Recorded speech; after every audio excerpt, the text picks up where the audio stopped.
Our first speaker is going to join us from Michigan, and I guess he vanished, so we'll bring him back.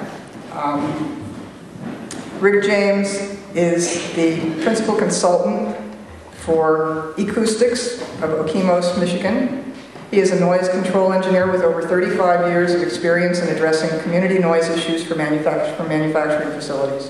He's worked with companies including General Motors, Ford, Goodyear Tire, and Rubber Company. He's also an adjunct to Michigan State University's Department of Communicative Sciences and Disorders. Most recently, along with George Camperman, he co-authored a technical review of noise and siting issues raised by industrial wind facilities, which was presented at the Institute of Noise Control Engineering's 2008 Noise Conference. And I'd like you to welcome Rick James, and I will now bring him in bigger view.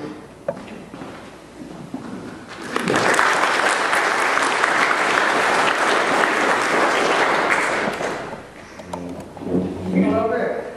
Hello, Annette. Welcome. Am I live? You're live, and your whole face is taking up the screen, and in a minute I'm going to minimize you so that we can bring up the PowerPoint presentation. Okay, well, first of all, I'd like to say I really appreciate the opportunity to speak at your meeting, and particularly since it's a green way of doing this, that we've saved all the gasoline and the trip out and back. So, with that, I'd like to introduce myself. My name is Richard James. I'm going to talk tonight on wind turbine noise and adverse health effects. Will you see the first slide? We're on number 1 there. Yes. Okay. As Annette said, I've had quite a long experience talking or working with community noise. In another year, it'll be a full 40 years. I started out in the very early years of my career working on computer modeling, and the purpose of that was to allow corporations to anticipate where the noise problems would be when they build large components. I've been a consultant with auto, tire, plumbing, entertainment, machine tools, etc. Beginning in about 2005, I started focusing on wind turbines, partly because it's a problem, and partly because as I began to explore, I saw the differences between the field and the industry. I would consider the proper about introducing a new industrial noise source. Next slide. Okay. What I was really concerned about was that in rural areas, problems might not be a situation in a suburban or urban environment, would become one in a rural environment. Particularly, we look at it as noise pollution. If we take a new noise source and put it in an existing environment, and that noise source raises the sound levels about 3 decibels, we normally don't anticipate much of a problem. If we raise it about 3 to 6 decibels, there will be some people who will notice it, but the vast majority of people will accept that new noise source. Once we begin talking about raising the sound levels in an environment 6 dB or more, then we begin to get into an area where it really requires a more detailed look at not only how loud the noise source is, but the character of the sound, when the sound is operating, and how compatible it is with the expectations of the community, or the host community.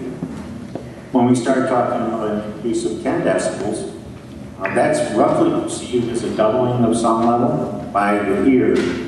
And at that point, we really need to look at how we can avoid introducing that much noise into an existing community. Now, these criteria are from New York State policy on mitigating noise, but they are pretty much the standard rules that we're taught in acoustical engineering. Next slide. My biggest concern was that rural areas are quiet.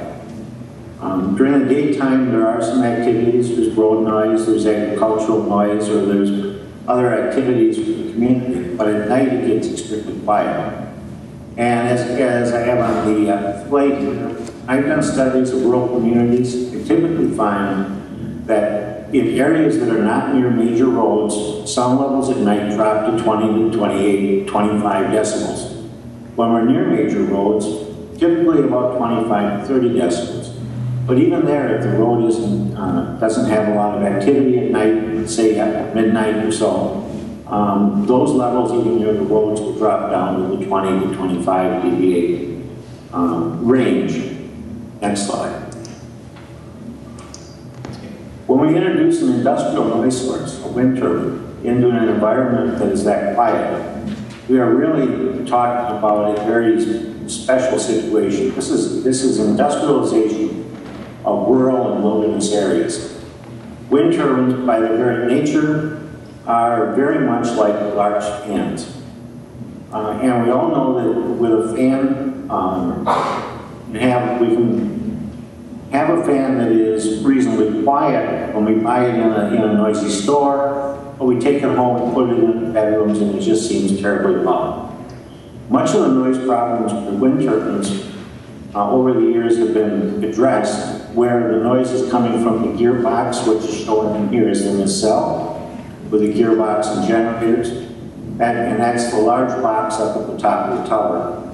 And when I say a large box, I'm talking about something that can easily weigh 50, 60 tons.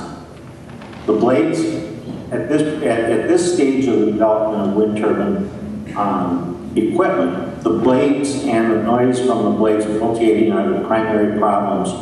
And with the exception of maintenance-related problems with wind turbines, they are the major source of noise. Are we playing my audio in the background in that? How many in the audience can hear the sound of the wind turbines?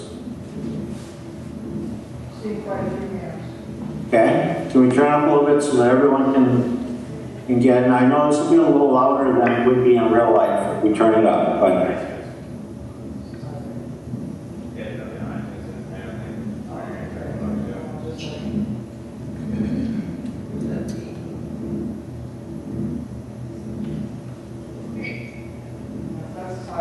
Okay, well, that should get my point across. Can we go to the next slide? Yes.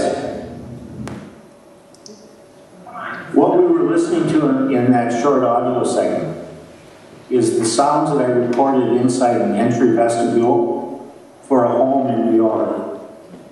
This was a very thin-walled vestibule, just a single wall built to allow people to come into the home without winter weather affecting the home. The chart we're looking at is a graphic showing how that sound level with each of the thumps or swishes that you heard vary over time. And as we can see from the beginning of the chart at the left-hand side, we start with sound levels in the low 30 dBA range, then rise to about 40 and drop off to about 33 dBA again. And they do that once every second. This repetitive pattern, which is usually referred to as blade swish, whoosh, some people talk about it as thumps, depending on how deep and resonant the sound is really the primary source of nighttime noise. What we found instead of disturbance is that a repetitive sound that happens at least once a second is the worst case of sleep disturbance. We may know that from our personal experience as a dripping water faucet. A problem that during the daytime might not cause general annoyance at all, but in the quiet of a nighttime sounds much louder and is likely to keep people awake at night.